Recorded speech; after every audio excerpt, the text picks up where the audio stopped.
Okay, so we're going to talk about motion word problems today, especially those that involve headwind or current. But since it's been a while since we've discussed them, I'm just going to start with one that does not involve headwind and current because I want you guys to remember how they work, right? And remember the formula, remember the chart, because the chart is the thing that saves your life. Should I write this down? So you can wait if you like, because this is technically in most of your notes, okay, except for Clayton. Not necessarily this problem. A different problem is. But I have covered it. It is in your notes if you went back, you know, and looked for the word problems on these. You will find them there. But I just wanted to review it just a little bit first. So first of all, whenever you're dealing with a motion word problem, the formula that you have to know, that is like so important, you have to know this by heart always, is rate times time equals distance, right? So you're going to do rate, you got to have rate times time equals distance. And so you create a box, and since we have two cars, two people, we have a box with 3 columns, one for the rate, one for the time, one for the distance, and the 2 people are Adam and Wyatt. Adam and Wyatt. Okay? And the cool thing is, all you have to do is fill in the blanks in the box. And pretty much, at least for the ones that I'm going to be giving you, I'm going to give you all the information you need to fill in all of the rate column and all of the time column. And so distance is not going to be given to you. Is that clear? I'm not giving you distance. Is that a problem? If I'm giving you all of the rates and all of the times and I don't give you the distance, is that a problem? Yeah. Why, Indu? Because rate times time equals distance, so you just multiply the rate and the Right. So if you follow this, if this is the rate and this is the time and you know what they are, you multiply them and that'll give you the distance. So once you fill in these 2 columns, you can multiply them to get the distance, right? This times this equals this, and then this times this equals this, right? This is what you have to have, though, to solve the problem. You need the distance, okay? So that's why you have to do that. So let's just plug it in really fast. Adam and Wyatt drive different cars. They leave at the same place, same time. They're both leaving here, but they're traveling in opposite directions. One's going this way, and one's going this way. Right? Now, we want to know, okay, first of all, Wyatt's car travels 55 miles per hour. Where would I put this on this? Clayton. On the first box on the rate, you would put 55. Okay, so right here for Wyatt, right? Because Wyatt's here. So I'll put 55. And then it says Adam's car is going 75 miles per hour. Where would I put that, Nathan? Right here, right? 75. Now, what would I put for time? X. But there's 2 different people. Yeah. And they're driving 2 different cars. Same time, so it's X. But they left at the same time, but what about when they finish? They're finishing at the same time. Oh my gosh, this guy is a brilliant mathematician. That is so true. Right? Think about it. They left at the same time, and they're asking, after how many hours will they be 520 miles apart? So that means this is 520. If they're both driving, they leave at the same time, the clock starts ticking, right? And they go, one's going faster, one's going slower. But when they get 520 miles apart, they both stop! Immediately. One of the cars could be staying still the entire time. Oh, shush, boy. It says he's going 55 and 75 miles an hour. So, right, but does that make sense? The time is the same. They will both both start at the same time and they will finish at the same time. They will be 520 miles apart at the same time. So yes, we don't know what the time is, so we'll make it X. And they're both X in this case. So do we put 520? So what is the distance for this? What? What's 25X. 75X. That's easy. What's the distance for here? 55X. 55X. Now, what's my formula? 70. Now, for this kind of a problem, when there is a final distance apart, 75x. I usually put that right here, 520 miles apart. So my formula is this. This is my D1, my distance 1. This is my distance 2, and this is my total distance, right? Does that make sense? Doesn't it make sense that this D1 plus this D2 is equal to that? Yeah. Makes sense, right? My total distance is 520, so D1 plus D2 equals, so I do that. So I do 75x plus 55x equals 520. I add these together, what do I get? Landon? Somebody? 130. So 60 plus 70 is 130. Very good. 130x is equal to 520. Uh-oh. Does 130 go into 520? Yes. How many times? 4. 4 times 3 is... Yeah, you're right. So x is equal to 4. So, what's my answer? After how many hours? After 4 hours, right? I can always go back. When I solve for x equals 4, I can always go back to my box to see, well, what does x stand for again? I forgot. Is it rate? Is it distance? I'm confused. Oh no, my rate is my time. My x is my time.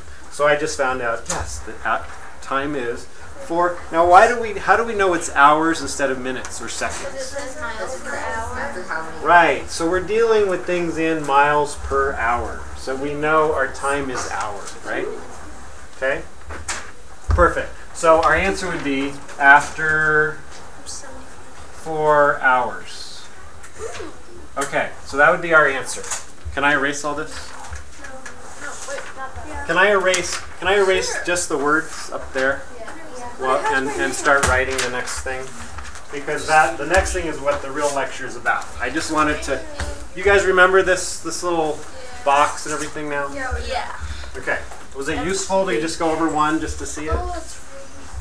Or was that sort of unnecessary?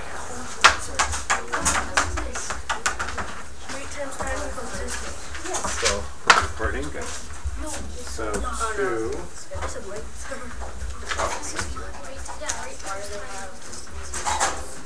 Why do you put an L instead of a comma? It's a clock. Oh. If a boat It looks like an L. travels upstream from the shore. So you guys, you should all be, as soon as, if you finished writing this down, you should be writing the word problem down, okay? Because it's got to be in everybody's notes. Upstream So that's from what we'll point do. A to point B in 2.5 hours.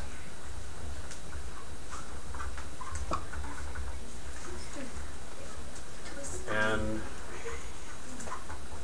it returns downstream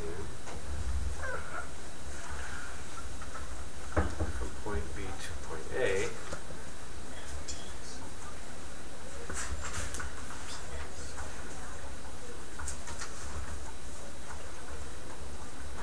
in 2 hours.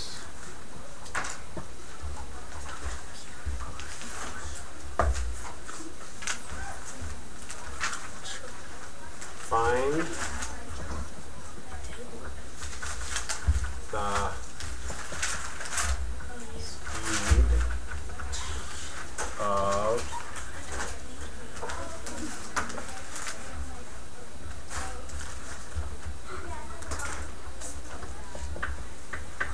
the boat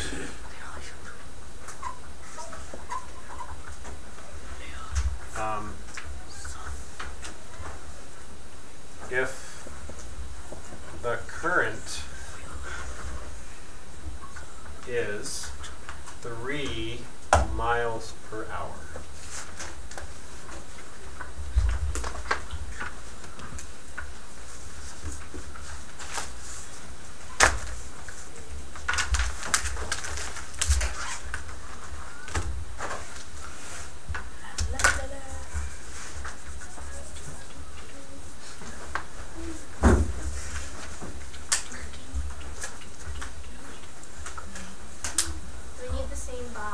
You need the same box. Gary, do you want us to write this one down? Yeah, this one you have to write down. Sorry. That's what I just said. I said you should be writing down this problem while I'm writing it down so that. Oh, excuse me.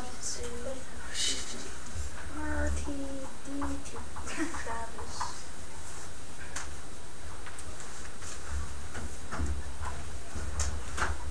Jesus, I have an 8.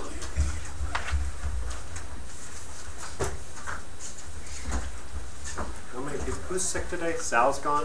Yeah. Is Amy back? Oh, no. Is that's right, she's gone too. Who else is gone? Serena's gone. Hi. Didn't I just see her? She got a bead She's stuck in her getting the ear. bead taken out of her. She what? Her mom came and got her and she's getting the bead taken out of her ear. Where's the She said it was a bee? No, She got a bee in her ear. No, A bead. Okay. Oh! Bead. Yeah, she got a bead D, stuck in her right. ear. Not a bead.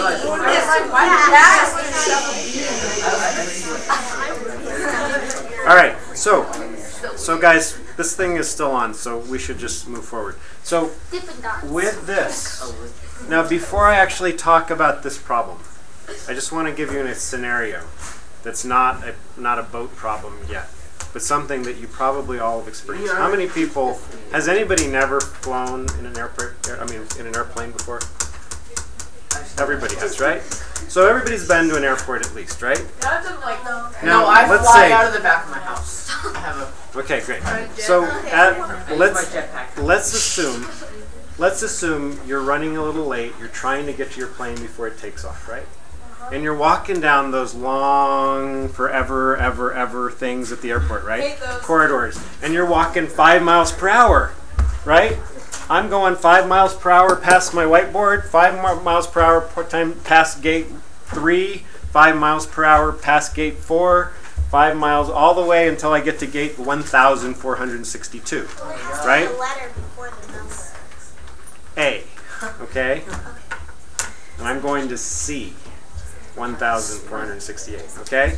And I'm in a hurry. I'm going 5 miles per hour, and I suddenly see up ahead of me this moving contraption. It's an escalator, and it's flat. And I'm walking my 5 miles per hour, and I decide I'm going to get on that thing. And that thing is moving, right? And I get on, and then I get on it, and I keep walking my 5 miles per hour. Am I still walking 5 miles per hour past the gate? Well, you're still walking 5 miles per hour, but you're not moving at 5 miles per hour. Right. Does that make sense? I am still walking 5 miles per hour, and in relation to the escalator thing that I'm on, I am going 5 miles per hour. But going past the gate, I'm going faster, right? And that's the beauty of those little escalator things, right? And so as I'm going, let's say the escalator is moving at a rate of 3 miles per hour. Landon and Gabe, if the escalator is moving at 3 miles per hour, how fast am I traveling? I'm walking 5 miles per hour. So 8 miles per hour? Yes. You just add them. You add the speed of Gary's walk plus the speed of the escalator, right? And so really my actual speed in relation to the gates that I'm seeing that I'm passing is 8 miles per hour. In relation to the rubber that I'm walking on, I'm only going 5 miles per hour, right? What if you were going against the escalator? Yeah, and then there's the other way where it's coming this way. How many people have done that before? I have. I want to try that. Right, it's really I fun. got in trouble. Takes forever, right? You know, Then you're going 2 miles an hour backwards. and you're slowly making progress. Right? So that would be called upstream, And then you'd be going 2 miles an hour. and the first one I said was like going downstream. So Equalize. this is important. So what does that affect, though, when you have a headwind or a current or an escalator, right? Does it affect the rate or the time or the distance? The time. Wait, what? Can you repeat that? It's really affecting the rate. when like if you have a boat in the water and the water's just still, I'm going in the water, I'm going say 5 knots. Well, we'll say 5 miles per hour. 5 miles per hour. I'm going 5 miles per hour, not in relation to the water and also in relation to land, because the water's still, right? I'm going 5 miles per hour. But as soon as that water starts moving, if I'm going on the St. Lawrence River and that water is moving at 2 miles per hour, I'm going 5 miles per hour downstream in the same direction. Downstream means in the same direction the water's moving. So you're going with the stream. The water, yeah, with the stream. The water's moving at 2 miles per hour. How fast am I moving in relation to the land? 5 of the boat plus 2 of the, yeah, so I'm going 7 miles per hour in relation to the land around me. Yes? But isn't this like impossible to figure out without finding what the distance is between point A and point B? Isn't it harder to? But you have to have the distance. Oh yeah, that's true. No, you'll see. You'll see. Just think about it. We have to fill in this column and we have to fill in this column. But we have to, one of these is going to have an X in it. We won't know the answer. We'll know one of them. They gave us the time. They gave us the time. One is 2.5 hours and one is 2 hours, right? So they gave us that stuff, so we can put that in. So let's put it in right now. If a boat travels upstream, that's upstream, okay? Here's my upstream. It says from point A to point B in 2.5 hours. I'm going to write that under time as 2.5. Decimals are easier if you just keep them in decimals, right? And then it returns going downstream. So I go to my downstream row, and it returns in 2 hours. So I put a 2 there. Okay? So where do you Find the speed of the boat if the current is 3 miles per hour. So this is important. For the rate, it's the rate that gets affected, right? This is important. This is like really, really important. You would be amazed at how many times people do not do this. You always start with the speed of the vehicle, the boat or the plane or the person or the whatever, right? You never start with the speed of the current. You start with the speed of the bigger thing, the real thing, you know, the boat, the plane, right? You start, you know, so it's, the rate is going to be the speed of the boat plus the speed of the current. The current is always the last thing, okay? Is that clear? You guys all get that, right? Yes. That's the last thing in the rate column. You never put the current first. Never! Okay? Never! Never! All right, speed of the boat plus the speed of the current. That is your rate for when you're going downstream with the current, right? What is your speed? What's your rate when you're going upstream? It's going to be the speed of the boat. Minus the speed of the current. Right. Minus 3. Right. And what people will do, boat, minus the speed of the current, right? So now let's figure it out. What's the speed of the current? 3 miles per hour. So what is the speed of the boat going upstream? X minus 3. Correct. X minus 3. And then X plus 3 for downstream. And then downstream will be X plus 3. Now that we have that, What you got there? we can now figure out our distance, right? Because it's merely multiplying this times this. What property will you have to use to do this, though? Distributive property. Okay, so we got 2.5 times x, 2.5x minus 3 times 2.5. I think I can do that. It's probably 7.5, right? What did I just do? 2.5. Don't know. 2.5 times 3. 7.5. Yeah. Minus 7.5. And then 2x plus 6, right? All right. Now, what would my formula be? I'm going from point A to point B. And then I'm going from point B to point A. 7.5. These distances will have to be the same, right? X. They're equal. So set them equal. So I'll just do it. All right now, 2.5x minus 7.5 equals Sedimentary. 2x plus 6. Okay? So I'm going to solve it. I'm going to subtract 2x. Subtract 2x. And that gives me 0.5x, right? 0.5x minus 7.5 is equal to 6. Now what do I do? 1 second. Add 7.5. Add 7.5, right. Add 7.5. Add 7.5. Okay, so I have 0.5x. And I don't have to worry that that's going to be 0.5 because I have my calculator, right? And I know how to do long division if I want to. 0.5x is equal to, what's 7 plus 6? 13. 13.5. Gary, you can't see the distance. Sorry. So 13.5 is x. No, 0.5x is equal to 13.5. So now what do? I want to know what 1x is. So Elizabeth, what would you do? So wouldn't you divide 0.5x by 0.5 and then do the same thing to the other side? Yes, exactly. So you want to say just x, not 0.5x. So whatever's in front of the x is what you put under here. You divide everything by that. 0.5. So then x is equal to, and so you get out your little calculator, 13.5. This is too tiny. 13.5. Oh, yeah, that's right. Divided by 0.5 equals 27. Okay, so what did I just solve for though?